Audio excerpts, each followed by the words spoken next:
이번 주 중에는 챔피언스리그 16강 2차전으로 8강에 진출할 4팀이 정해졌습니다. 이제 다음 주 수요일과 목요일에 나머지 8팀이 경기를 펼쳐서 최종적으로 8강에 오를 팀들이 결정되죠. 일단 이번 주 경기 결과를 통해 먼저 올라간 4팀은 바이에른 뮌헨과 파리 생제르맹, 그리고 레알 마드리드와 맨시티까지 4팀입니다. 벌써부터 아주 쟁쟁한데요.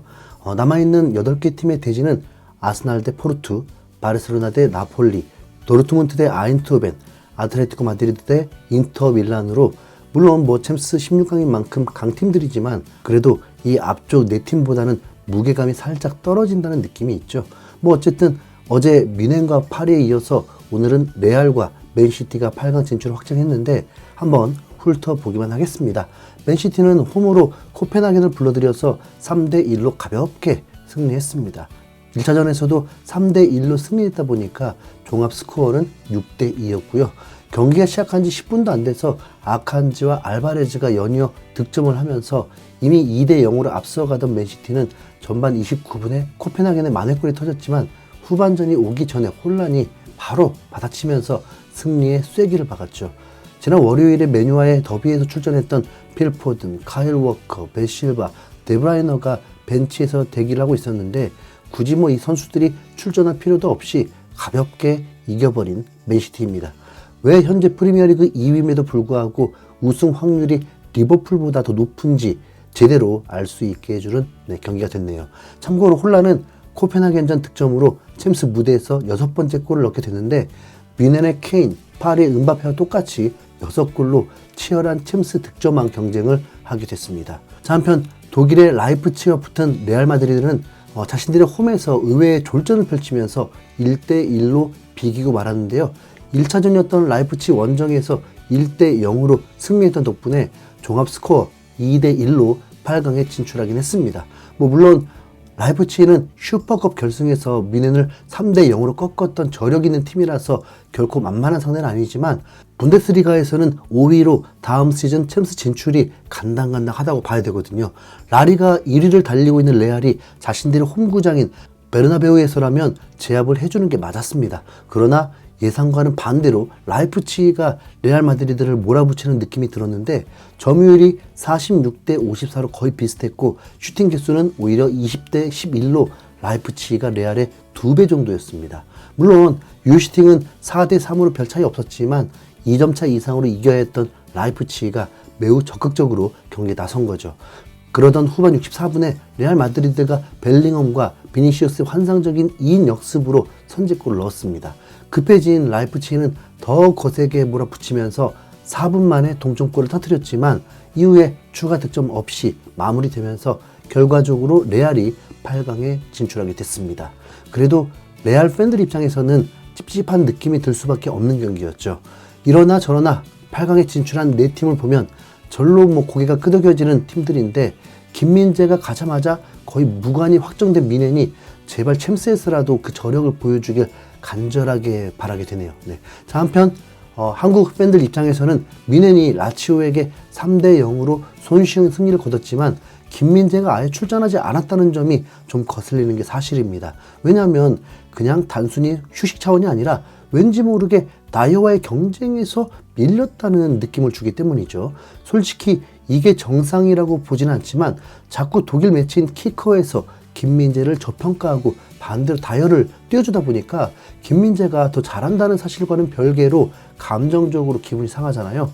특히나 키커에서는 유독 김민재를 향해서 가혹한 잣대를 들이대고 있습니다. 라치오와의 1차전 패배와 보험전 충격패가 김민재 때문이라는 듯한 태도인데 두 경기 모두 우파메카노가 퇴장을 당하면서 정상적인 경기가 아니었거든요. 김민재가 오히려 피해자라면 피해자지 패배의 원흉은 절대 아닙니다. 김민재가 출전했던 1차전에서는 0대1로 지고 다이어가 나온 2차전은 3대0으로 이겼다고 김민재보다 다이어가 낫다는 식의 생각은 정말로 초딩 같은 논리인데요. 다행히도 유독 편견이 짙은 이 매체를 제외하면 다른 매체들의 평가는 정상적입니다. 또 다른 독일 매체인 빌트는 지난 라치오전 선발 명단이 공개된 이후 투엘 감독은 자신이 가장 사랑하는 선수를 빼는 결정을 했다라면서 김민재가 투엘 감독의 사랑을 받는 1순위 센터백이라는 점을 확실하게 밝혔고 투엘 감독 역시 라인업에 대한 질문이 나오자 김민재를 벤치에 둔 것은 힘든 결정이었다. 경기력과 아무 상관없다. 우린 그가 필요하기 때문이다 라면서 여전히 김민재를 중용할 거라는 듯한 말을 하기도 했습니다. 일단 현재 민현이 돌아가는 상황이 어딜 보나 절대로 정상이라고 할 수 없다 보니까 상식적인 판단이 잘 안 통하고 있는데요. 경질이 확정된 투엘 감독의 지휘 아래 무관이 확정될지도 모르는 시즌을 보내고 있어서 위태롭다고 보는 게 맞겠죠. 그래서인지 독일 매체들도 정신을 못 차리고 투엘 감독도 제정신이 아닌 듯합니다. 그러면 이런 영향을 받지 않는 글로벌 스포츠 매체의 시선은 과연 어떨까요? 디애슬레틱이 최근 김민재에 대해 다룬 특집 기사의 제목부터 살펴보면 김민재는 탄탄하지만 위대한 잠재력을 지닌 선수로 뮌헨에서의 입지를 굳건하게 다졌다라는 아주 상식적이고 정상적인 평가가 있습니다. 이 기사의 내용을 전달해 드리자면 최근 뮌헨의 수비 불안을 지적하면서 시작됩니다.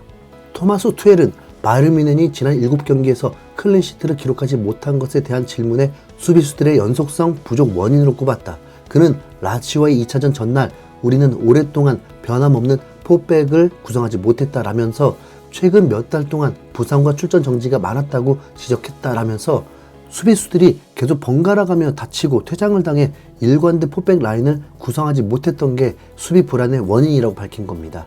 그나마 가장 꾸준하게 자리를 지켰던 선수가 다름 아닌 김민재였다는 걸 감안하면 독일 매체가 했던 김민재에 대한 비판이 얼마나 황당한 말인지가 바로 나오죠. 이 매체도 김민재에 대한 옹호를 해주면서 절대 김민재 문제가 아니라고 했습니다. 전투적인 플레이 스타일과 박스 안에서의 확고한 존재감 덕분에 영입된 김민재는 계속해서 멤버가 바뀌는 포백 라인을 결집시킬 수 없었다. 올 시즌 뮌헨에 여러 가지 문제가 있다는 점을 고려할 때 김민재 개인에게 비난을 집중하는 것은 옳지 못하다라면서 제대로 된 평가를 했습니다. 그러면서 김민재의 능력을 칭찬했는데 그리고 김민재는 위대해질 수 있는 잠재력을 모두 갖췄다. 스피드가 빠르고 위치 선정이 좋은 데다가 키까지 크다.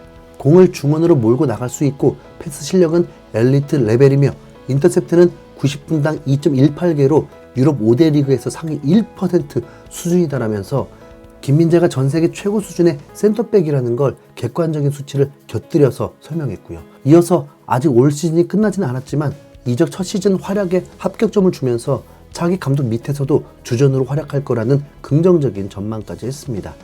아무리 생각해도 이게 정상적인 평가인데 괜히 이상한 말만 계속 듣다 보니까 혹시나 하는 불안한 마음이 든 것도 사실이죠.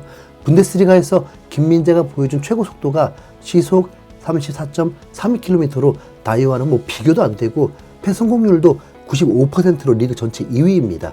제공권 역시 상위 6% 수준인데 아시안컵 차출로 결정을 하지 않았더라면 더 높았을 테니까 걱정할 필요 없습니다.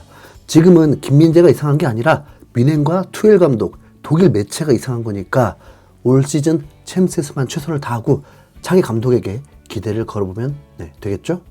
뮌헨은 토요일 밤 11시 30분에 이재성이 소속된 마인츠와의 대결을 앞두고 있습니다. 이재성에게 미안하지만 김민재의 대활약 기대하겠습니다. 이상 흰수염고래였습니다. 감사합니다.